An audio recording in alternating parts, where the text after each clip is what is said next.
In the gleaming heart of downtown Chicago, where skyscrapers pierced the clouds and glass towers sparkled like frozen lightning, one building stood as a beacon of wealth and power: Stratton Industries. Inside its ivory and steel shell, hallways bustled with executives barking into phones, investors making million-dollar moves over lattes, and assistants shuffling urgent papers to impatient bosses. It was a world of suits and strategies, of pressure and prestige, where every second ticked like a deal closing or falling apart. And within that world, moving quietly, almost invisibly, was a woman named Gloria Adams. She wore her uniform with precision, a crisp navy blue set of slacks and a button-up shirt with the Stratton emblem stitched over her heart.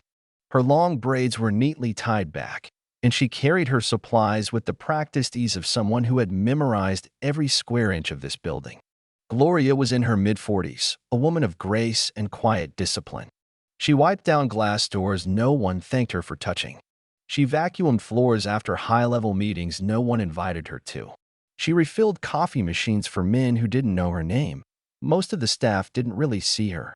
And if they did, they quickly looked away. But there were 5 men, powerful, ambitious, and utterly arrogant, who not only saw her but made sure she knew exactly where she stood in their hierarchy. These men, each perched in positions of corporate dominance, treated the company as their playground. There was Blake Carrington, the CEO, whose smug confidence could fill a room.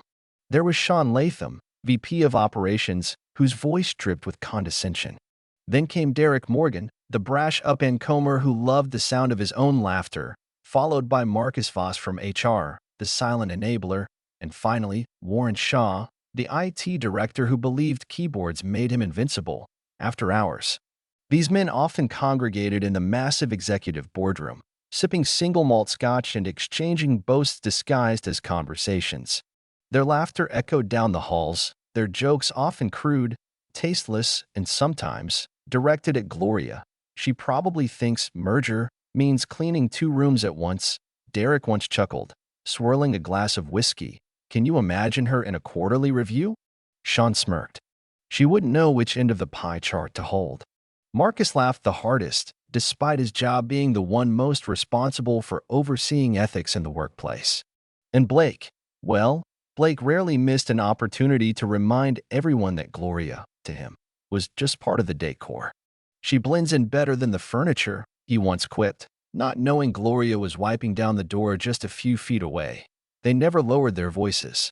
They never hid their disdain. In their eyes, she wasn't worthy of courtesy, let alone basic human decency. But Gloria heard everything. She always had. Years ago, Gloria Adams hadn't been a janitor. She had been a force of nature, a graduate of Dartmouth and Wharton, a consultant who rescued failing Fortune 500 companies, a strategist whose insight once saved a European bank from collapse. She was a guest speaker at conferences, the architect behind mergers that reshaped industries. But after years of fighting glass ceilings, hidden biases, and boardroom betrayal, she chose to step back. The corporate world, for all its glossy allure, had exhausted her. She hadn't vanished. She had repositioned. Now, she worked quietly. Not for money, not for prestige, but for something far more powerful: perspective. She studied systems, observed behaviors, and waited. The 5-minute Stratton? They were textbook cases. Arrogance, entitlement, a toxic cocktail of unchecked power and casual prejudice.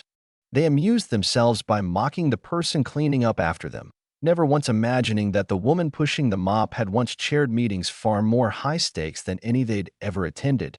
They underestimated her. That was their first mistake. Their second was assuming she had no power.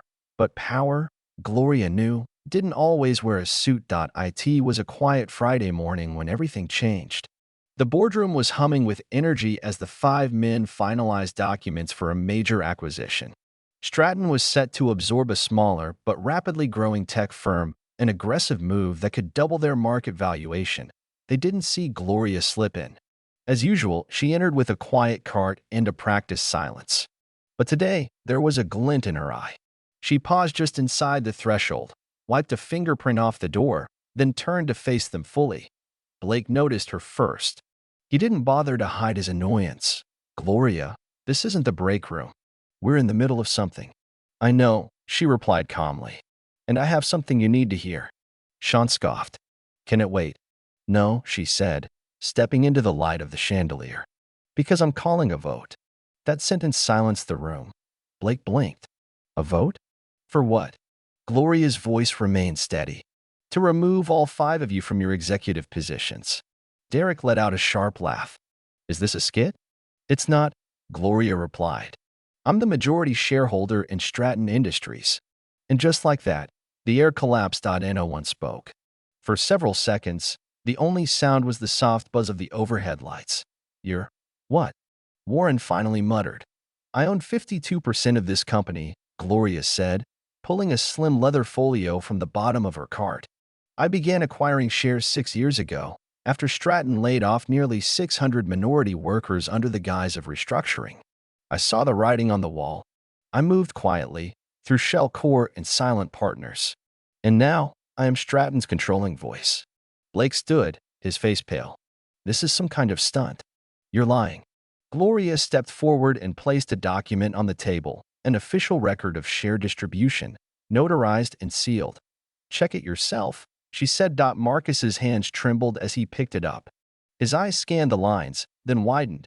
She's telling the truth, he whispered. Gloria took her time, meeting each man's gaze. I watched you mock me. I endured your jokes. I documented every slur, every violation of company policy. I gave you chances to correct yourselves. You failed. Now you face the consequences. Sean rose to argue, but his words died on his tongue. Gloria raised a hand. Effective immediately, you're suspended pending termination proceedings.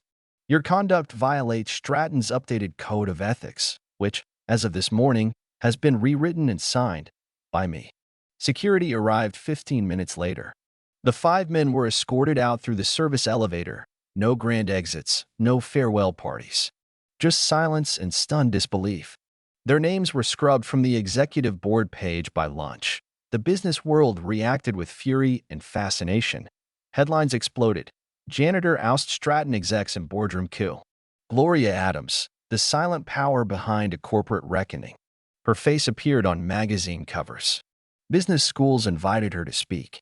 Social media hailed her as a legend, but Gloria declined the spotlight. She didn't need fame. She needed reform, and she pursued it relentlessly. Over the next year, she launched the Adams Initiative, a sweeping effort to dismantle systemic inequity in corporate leadership. She funded mentorship programs for women of color in business. She rewrote hiring policies. She created anonymous reporting tools for workplace discrimination and backed legislation that strengthened protections for whistleblowers.